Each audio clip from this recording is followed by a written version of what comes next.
Hello students.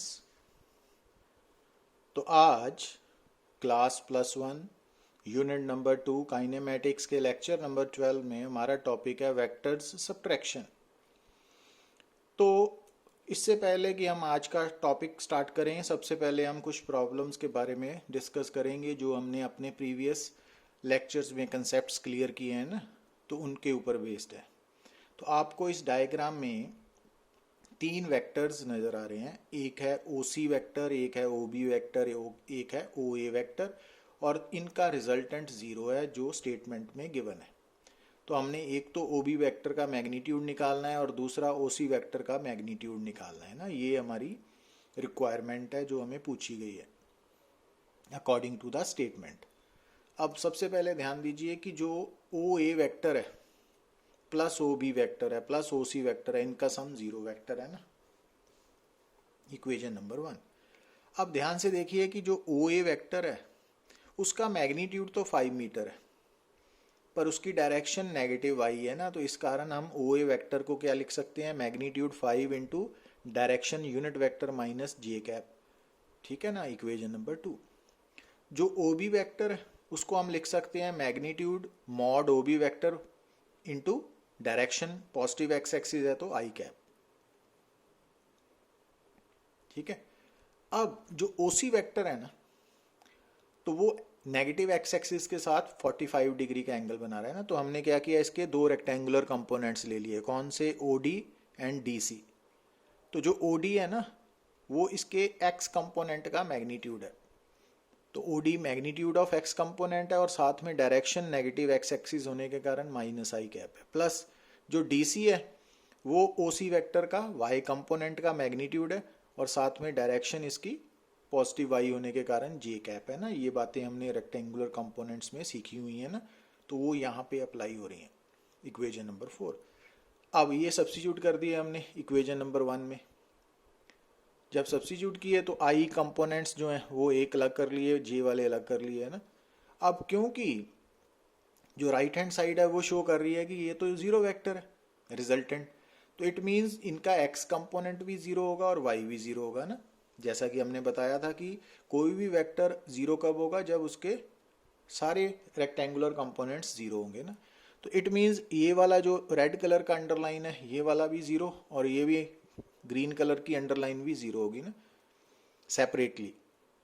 तो यहाँ से OB वेक्टर का मॉड आ गया OD के इक्वल, इक्वेशन नंबर 5, और यहाँ से DC की वैल्यू आ गई 5। तो हमें DC की वैल्यू मालूम होगी ना, इक्वेशन नंबर 6 बन गई। अब ध्यान दीजिए कि ये जो राइट एंगल ट्राइंगल है ना ODC, तो इसमें tan 45 क्या होगा, perpendicular DC over base OD। तो DC की वैल्यू 5 है, tan 45 1 होता है, तो वहाँ से OD की वैल्यू आ गई 5 मीटर। तो हमें OD का मैग्नीट्यूड भी मालूम पड़ गया। अब अगर OD का मालूम है तो यहाँ इक्वेशन नंबर 5 में OD और OB वेक्टर का मैग्नीट्यूड दोनों इक्वल है। इट मीन्स जो OB वेक्टर है उसका मैग्नीट्यूड 5 है। Got it, equation number 8। अब जो OC वेक्टर है उसका मैग्नीट्यूड निकालना है हमने। अब OC वेक्टर का एक x कंपोनेंट का मैग्नीट्यूड है OD और OD 5 के इक्वल है, और जो y कंपोनेंट का मैग्नीट्यूड है DC उसका मैग्नीट्यूड भी 5 है। तो इट मीन्स OC वेक्टर का अपना मैग्नीट्यूड क्या होगा, under root magnitude of x component का square plus magnitude of y component का स्क्वायर करेंगे ना, तो वहां से आंसर आ गया। क्लियर। अब प्रॉब्लम नंबर 2 में देखिए आप कि x component and y component of a vector आपको गिवन है। मींस ये 4 मीटर ax है और ay है ना।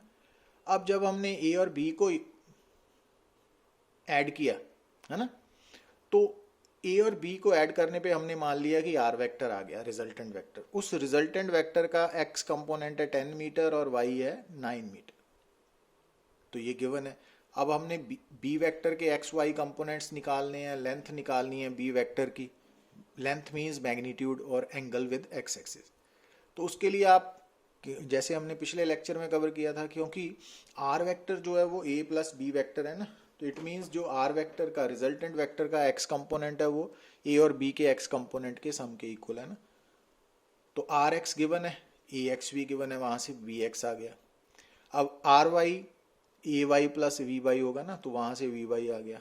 अब बी वेक्टर का अपना मैग्नीट्यूड क्या होगा, under root B X square plus V Y square. और अगर हम ये मान लें कि बी वेक्टर एक्स एक्सिस के साथ एंगल बना रहा है अल्फा, तो कॉज अल्फा क्या होगा, बी एक्स बाय बी। याद है ना आपको डायरेक्शन को साइंस। तो बी एक्स की वैल्यू क्या है यहाँ पे 6, और बी का मैग्नीट्यूड क्या निकाला हमने, 3√5। तो वहाँ से ये कॉज अल्फा अगर 2/√5 है तो अल्फा कॉज इनवर्स 2/√5 आ गया ना। तो ये तो था कुछ न्यूमेरिकल्स जो हमने प्रीवियस लेक्चर्स में जो कंसेप्ट्स डिस्कस किए उनके ऊपर बेस्ड।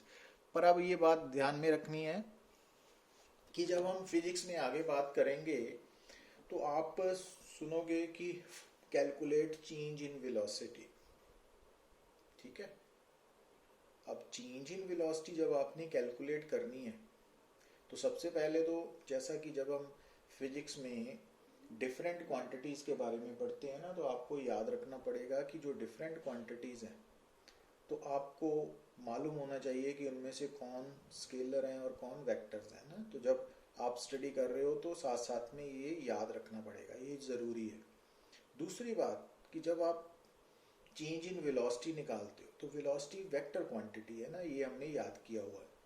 तो अब जब हम चेंज इन वेलोसिटी निकालेंगे तो चेंज इन वेलोसिटी है final velocity minus initial velocity. Means final velocity से इनिशियल वेलोसिटी को हमें सब्ट्रैक्ट करना पड़ेगा, ठीक है ना। तो एक वेक्टर से दूसरा वेक्टर सब्ट्रैक्ट कर रहे हो ना, तभी आंसर आएगा। और सिर्फ यही नहीं, अगर आप चेंज इन मोमेंटम की बात करते हो तो वो भी क्या है, final momentum minus initial momentum. और मोमेंटम जिसकी हम बात कर रहे हैं वो लीनियर मोमेंटम है और वो वेक्टर क्वांटिटी है। जब हम angular change in angular momentum की बात करते हो वो भी final angular momentum minus initial angular momentum है, तो वो भी वेक्टर क्वांटिटी की सब्ट्रैक्शन आ रही है ना। जब आप एवरेज एक्सेलरेशन निकालने की बात करते हो तो change in velocity over time taken, तो पहले चेंज इन वेलोसिटी निकालनी पड़ेगी। Change in velocity vector subtraction से आएगी। अगर आपने एवरेज फोर्स निकालनी है तो change in momentum over time taken, और change in momentum vector subtraction से आएगी। जैसा कि जब हम आगे पढ़ेंगे कि find the relative velocity of body A with respect to B, तो आपको क्या करना पड़ेगा, बॉडी ए की वेलोसिटी से बॉडी बी की वेलोसिटी सब्ट्रैक्ट करनी पड़ेगी। अगेन वेक्टर सब्ट्रैक्शन है ना। तो relative velocity of B with respect to A में बी की वेलोसिटी से ए की माइनस करनी पड़ेगी velocity. Relative acceleration of A with respect to B से निकालनी है तो ए की एक्सेलरेशन से बी की माइनस करनी पड़ेगी। और अगर बी की निकालनी है विद रिस्पेक्ट टू ए, तो मतलब कहने का ये है कि ये जो रिजल्ट्स मैंने आपके सामने डिस्कस किए हैं वो जब हम आगे बढ़ेंगे तो सिलेबस में स्टेप बाय स्टेप पढ़ेंगे तो आप नोट करोगे कि वहाँ पर वेक्टर सब्ट्रैक्शन की ज़रूरत होगी ना, कि एक वेक्टर को दूसरे वेक्टर से सब्ट्रैक्ट कैसे करना है, कौन सा फार्मूला अप्लाई करना है। तो अब तक हमने ये सीखा हुआ है कि दो वेक्टर्स या दो से ज़्यादा वेक्टर्स को ऐड कैसे करना है, ठीक है ना। क्योंकि वेक्टर्स को ऐड करने के जो रूल्स हैं वो स्केलर्स को ऐड करने के रूल से डिफरेंट है ना। तो उसी तरह से वेक्टर्स की सब्ट्रैक्शन के रूल्स भी सिंपल सब्ट्रैक्शन से डिफरेंट है। तो इट मीन्स ये बात आपको माइंड में लेके चलनी पड़ेगी। तो अगर आप इस बात को इग्नोर करोगे तो आपको प्रॉब्लम फेस करोगे। तो अदरवाइज फिजिक्स काफ़ी आसान बनेगी ना। तो ये स्टेप्स हैं जहाँ पे आपको कंसंट्रेट करना पड़ता है। तो अब इसका मतलब हमें वेक्टर्स सब्ट्रैक्शन के बारे में बात करनी पड़ेगी ना। तो मान लीजिए कि हमारे पास दो वेक्टर्स हैं ए एंड बी, और जब हम कहते हैं कि मान लीजिए कि हमारे पास दो वेक्टर्स हैं या कहते हैं कि टू वेक्टर्स आर गिवन, तो उसका मतलब मैं बार बार बोल रहा हूँ कि हमें उन दोनों वेक्टर्स का मैग्नीट्यूड भी नोन है और डायरेक्शंस भी पता है। और डायरेक्शंस मालूम होने का मतलब है कि हमें उन दो वेक्टर्स के बीच में बनने वाला एंगल भी मालूम है, ठीक है ना। तो ये मीनिंग होता है कि टू वेक्टर्स आर गिवन। अब मान लीजिए कि ये जो दो वेक्टर्स गिवन है तो हमने ए वेक्टर में से बी को सब्ट्रैक्ट करना है, ठीक है ना। तो एक वेक्टर से दूसरे को सब्ट्रैक्ट करना है और इसमें ए से बी को सब्ट्रैक्ट करना है, ए माइनस। तो इसका आंसर कैसे लिखेंगे, तो एक बात तो क्लियर है कि जैसे हमने एडिशन में बात की थी ना कि only like vectors can be added और सब्ट्रैक्टेड एडेड, तो उसी तरह से सब्ट्रैक्शन में भी सेम रूल्स अप्लाई होगा कि only like vectors will be subtracted. तो अगर ए वेलोसिटी है तो बी भी वेलोसिटी होगा ना, अगर ए मोमेंटम है तो बी भी मोमेंटम होगी, अगर ए एंगुलर मोमेंटम है तो बी भी एंगुलर मोमेंटम होगी। तो सब्ट्रैक्शन भी लाइक क्वांटिटीज में ही होती है, तो ये बात भी आपने माइंड में रख के चलनी है ना। अब ध्यान दीजिए कि हम ए से बी, ए एंड बी दो वेक्टर्स है ना, ए वेक्टर से बी को सब्ट्रैक्ट करना है ना, हमारा पर्पस ये है। अब ध्यान दीजिए कि अगर ये ए वेक्टर है माइनस ये बी वेक्टर है, तो इसको क्या आप ऐसे लिख सकते हो ना, ए वेक्टर प्लस और ब्रैकेट में डाल दिया माइनस बी वेक्टर, तो राइट हैंड साइड और लेफ्ट हैंड साइड इक्वली है। तो इट मीन्स ए वेक्टर में से बी वेक्टर को माइनस करने का मतलब है कि अगर हमने बी वेक्टर को ए से सब्ट्रैक्ट करना है तो हम क्या कर सकते हैं कि नेगेटिव बी वेक्टर को ए में ऐड कर सकते हैं। ठीक है, अब एडिशन करनी हमें मालूम है, पर सबसे पहले कि बी वेक्टर और माइनस बी वेक्टर में क्या फर्क है, कि बी और माइनस बी वेक्टर का मैग्नीट्यूड इक्वल है बट डायरेक्शंस ऑपोजिट है। तो अगर मान लीजिए कि आपने बी वेक्टर को ए से सब्ट्रैक्ट करना है और आपको ए और बी वेक्टर्स गिवन है, तो आप क्या करोगे, माइनस बी वेक्टर ड्रॉ करोगे, है ना। कैसे, बी वेक्टर के इक्वल बट ऑपोजिट वेक्टर कर लिया। अब ए और बी माइनस बी वेक्टर को, अब आपका सारा ध्यान अगर यहाँ पे थीटा ए और बी के बीच में बनने वाला एंगल है, तो मैंने पिछले लेक्चर में भी बताया था, अगर ए वेक्टर और बी वेक्टर के बीच में बनने वाला एंगल अगर थीटा है, तो A vector and minus B vector में बनने वाला एंगल 180 डिग्री माइनस थीटा होगा। Got it. तो ये हमने डायग्राम ड्रॉ करके ना प्रीवियस लेक्चर में डिस्कस किया हुआ है, तो आपको ये बातें माइंड में रखनी पड़ेंगी, तभी इजी होगी फिजिक्स। क्योंकि बेसिक प्रॉब्लम ही क्या है कि हम पीछे वाले पार्ट्स को आगे के साथ जब जोड़ नहीं ना पाते या याद नहीं रख पाते, तब ये प्रॉब्लम खड़ी होती है हमारे सामने। तो अगर आप पिछली डिस्कशंस को याद रखते हुए आगे बढ़ोगे तो प्रॉब्लम कम फेस करोगे, और ये सब रिवीजन के साथ स्ट्रांग होगा ना काम। तो अब क्या बोल रहा हूं मैं कि अगर आपने ए वेक्टर में से बी वेक्टर को सब्ट्रैक्ट करना है, तो आप क्या कीजिए कि जो बी वेक्टर है ना, जिसको ए से सब्ट्रैक्ट करना था, उस बी वेक्टर को आप माइनस बी वेक्टर में कन्वर्ट कर लो। कैसे, उसके equal but opposite vector draw करके। अब उस माइनस बी वेक्टर को आप ए के साथ ऐड कर दो। ट्राइंगल लॉ की हेल्प भी ले सकते हो और पैरेललोग्राम लॉ की भी। कैसे ले सकते हो, अच्छा, बी वेक्टर का मैग्नीट्यूड और माइनस बी वेक्टर का मैग्नीट्यूड वो सेम ही रहेगा, वो माइनस नहीं आएगा, वो बी रहेगा ना, ये याद रखना आपने। अब आप ए वेक्टर के साथ माइनस बी वेक्टर को ऐड करने जा रहे हो, तो पैरेललोग्राम लॉ अगर यूज करेंगे तो आप क्या करोगे, माइनस बी वेक्टर की टेल को ए की टेल पे रख दो, और उसके बाद पैरेललोग्राम कंप्लीट कर ली। तो उसके बाद जो कॉमन टेल से डायगोनल आ रहा है, वो डायगोनल क्या है, A vector plus minus B vector का रिजल्टेंट है। Means A vector minus B vector को रिप्रेजेंट करेगा, मींस वो A vector minus B vector को रिप्रेजेंट करेगा ना। Got it.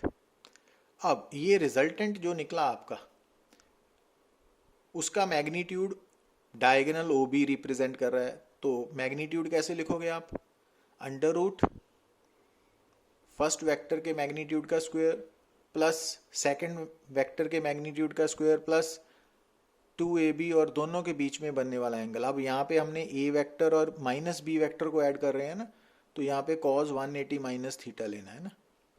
ठीक है, पर cos 180 minus theta minus cos theta होता है, तो it means mod of A vector minus B vector क्या हो गया, under root A square plus B square minus 2ab cos theta. Means जो फाइनल रिजल्ट हमारे सामने आया कि अगर आपने ए वेक्टर में से बी वेक्टर को सब्ट्रैक्ट करना है, ठीक है, तो आपको जो रिजल्टेंट वेक्टर मिलेगा, उसका magnitude mod A vector minus B vector किसके बराबर होगा, under root A square plus B square minus 2ab cos theta. तो जब माइनस 2ab कॉस थीटा लिखोगे तो थीटा किसके बीच में एंगल है, A vector and B vector के बीच में, ठीक है ना। तो जब आप ए वेक्टर और बी को ऐड करते हो तो रिजल्टेंट वेक्टर का मैग्नीट्यूड होता है under root A square plus B square plus 2ab cos theta, और जब ए वेक्टर से बी को सब्ट्रैक्ट करते हो तो मैग्नीट्यूड होता है रिजल्टेंट वेक्टर का under root A square plus B square minus 2ab cos theta, ठीक है। तो ये हमने पता लगा लिया। अब रिजल्टेंट वेक्टर की डायरेक्शन भी आपने बतानी है, तो डायगोनल की डायरेक्शन है तो उसको हम अल्फा से निकाल सकते हैं ना। तो tan अल्फा किसके बराबर होगा, क्यों यहाँ पे हमने ए वेक्टर को रेफरेंस मान लिया, तो वो बनेगा बी साइन, क्योंकि ये डायग्राम में दो वेक्टर्स ए एंड बी नहीं है, ए एंड माइनस बी है ना, तो यहाँ पर एंगल 180 माइनस थीटा यूज होगा ना एडिशन वाले कंसेप्ट में। तो यहाँ पे साइन 180 माइनस थीटा और नीचे A plus B cos 180 minus theta. तो साइन 180 माइनस थीटा तो साइन थीटा के इक्वल है, पर cos 180 minus theta minus B cos theta है ना। तो ये फाइनल रिजल्ट ये वाला आ गया ना, ये रिजल्टेंट के लिए, मैग्नीट्यूड के लिए और ये डायरेक्शन के लिए। कि मीन्स आज के बाद जब आप दो वेक्टर्स के साथ डील कर रहे हो और आपने एक वेक्टर में से दूसरे को सब्ट्रैक्ट करना है, तो अगर ए वेक्टर में से आपने बी को सब्ट्रैक्ट करना है तो उस केस में mod A vector minus B vector क्या आएगा, under root A square plus B square minus 2ab cos theta. और tan अल्फा की वैल्यू क्या आएगी, अगर अल्फा एंगल है made by resultant vector with reference vector A, तो B sine theta over A minus B cos theta, ये subtraction में हो गया ना। और डायग्राम में आपने क्या करना है कि आपने ए वेक्टर और बी वेक्टर की जगह ए वेक्टर के साथ माइनस बी वेक्टर को ऐड करना है, तो उसका रिजल्ट सब्ट्रैक्शन वाला होगा ना। तो ये हमने जब न्यूमेरिकल्स करेंगे ना तो और क्लियर होगा। तो इस तरह से हमने सब्ट्रैक्शन का रिजल्ट निकालना है। अब यहाँ पे देखिए कि अगर आपको गिवन है कि mod of A vector plus B vector and mod of A vector minus B vector equal है और ए और बी के बीच में एंगल निकालना है, तो क्योंकि ये mod of A plus B vector means under root A square plus B square plus 2ab cos theta, और mod of A minus B means this one. अब स्क्वेयरिंग बोथ साइड्स, तो वहाँ से 4ab कॉस थीटा 0 है, अब 4ab non zero है तो cos theta 0 हो गया, थीटा 90 हो गया। इट मीन्स ये तभी हो सकता है जब ए और बी एक दूसरे के परपेंडिकुलर हों, तो उस केस में वेक्टर सब्ट्रैक्शन और वेक्टर एडिशन का मैग्नीट्यूड जो है ना रिजल्टेंट वेक्टर के, वो इक्वल होंगे। अब यहाँ देखिए ये बड़ा इंपॉर्टेंट पार्ट है, ये काफ़ी जगह पे यूज होगा। तो मान लीजिए कि हमारे पास एक वेक्टर है ए वेक्टर, जैसा कि आपको रेड कलर का वेक्टर नजर आ रहा है ना स्क्रीन पे। तो इस ए वेक्टर का मैग्नीट्यूड कौन, मॉड ए वेक्टर और ए है, और इसकी जो डायरेक्शन है वो ए कैप रिप्रेजेंट कर रही है ना ये। तो अब इस वेक्टर को इनिशियली ये ऐसे था ना, पर उसको फाइनली क्या कर दिया, एंगल थीटा रोटेट कर दिया। तो जब हमने इस वेक्टर को घुमा के यहाँ ले आए ग्रीन कलर का वेक्टर, तो अब ग्रीन कलर वाले वेक्टर की लेंथ और इस रेड कलर वाले वेक्टर की लेंथ तो सेम है। इट मीन्स दोनों का मैग्नीट्यूड सेम रहा, पर एरो की डायरेक्शन बदलने पर ये डायरेक्शन चेंज होगी। मीन्स ये ग्रीन कलर का जो यूनिट वेक्टर है ना वो बदल गया ए कैप से ना, ये याद रखना है। बी कैप ए कैप से अलग होगी ना, डायरेक्शन बदल गई है। अब जब डायरेक्शन बदल गई है तो इट मीन्स वेक्टर भी चेंज हो गया। तो अब इस वेक्टर में कितनी चेंज आई, तो वो हमने क्या लिख ली। अच्छा, इससे पहले यहाँ बात करते हैं ना, तो delta A change in vector क्या हो गया, फाइनल माइनस इनिशियल वेक्टर। और अगर हमने मॉड मीन्स मैग्नीट्यूड लेना है चेंज का, तो under root A square plus B square minus 2ab cos theta. अब ए और बी, क्योंकि बी वेक्टर का मैग्नीट्यूड और ए वेक्टर का मैग्नीट्यूड बराबर है, तो ये बन गया A square plus A square minus 2a square cos theta. वहाँ से ए कॉमन आ गया, 1 + 1 minus 2 cos theta, 2 minus 2 cos theta से 2 कॉमन है।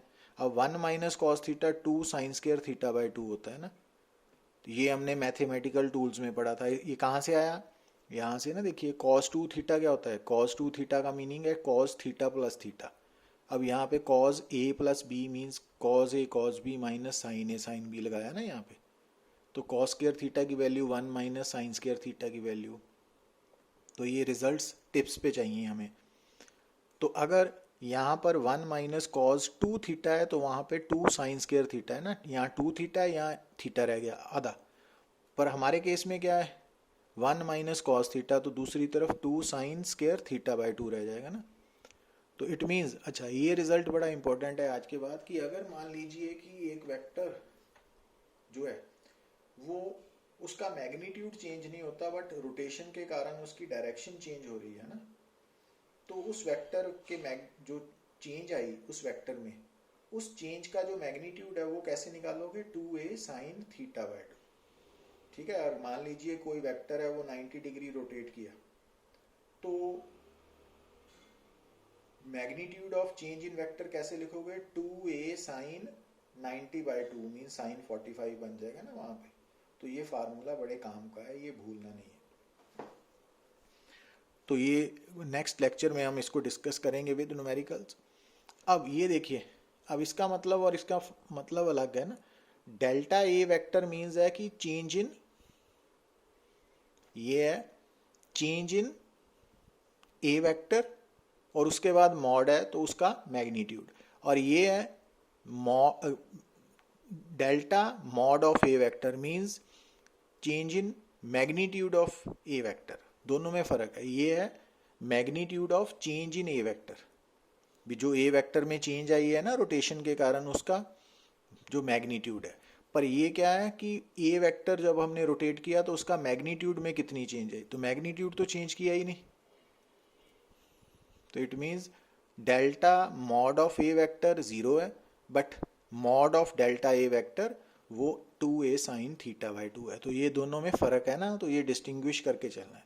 तो ये बता रहा है कि ये वेक्टर क्वांटिटी के मैग्नीट्यूड में कितनी चेंज आई, क्वांटिटी के मैग्नीट्यूड में कितनी चेंज आई, और ये बता रहा है कि जो वेक्टर क्वांटिटी चेंज हुई है उसका मैग्नीट्यूड कितना है। तो दोनों में फ़र्क है, तो इसको भूलना नहीं है आपने ना। Thank you very much.